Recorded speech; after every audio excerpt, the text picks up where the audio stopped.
Sugatan sa pamamaril ang 42 anyos na lalaking may-ari ng Resto Bar sa San Jacinto, Pangasinan. Tutukan sa report. Sugatan ng 42 anyos na lalaking may-ari ng Resto Bar matapos pagbabarilin ng riding in tandem suspect sa San Jacinto, Pangasinan.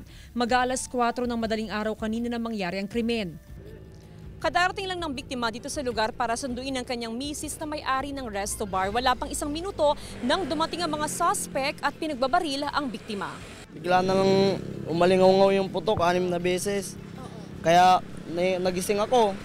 Pagkalabas naman namin, nakahiga na si bayaw ko dito. Dinala sa ospital ang biktima na may 3 tama ng kalibre 45 baril sa katawan. Maayos nang lagay ng biktima ayon sa PNP. Tukoy na raw ang suspect sa krimen. Nakilala ng biktima at ibang testigo ang suspect. Personal na alitan ang nakikitang motibo sa pamamaril. May nakuha na tayong information based sa mga statement ng mga nakakita ng witness and based sa ano rin ng victim natin during sa pagdala ng hospital. May nabanggit siyang tao na although hindi niya totally nakita yung mukha is na ano niya yung figure ng tao. Sa ngayon, tuloy-tuloy ang manhunt operation ng otoridad sa suspect. Kasama si Henry Duminsil, Jasmine Gabriel Galban, One North Central Luzon.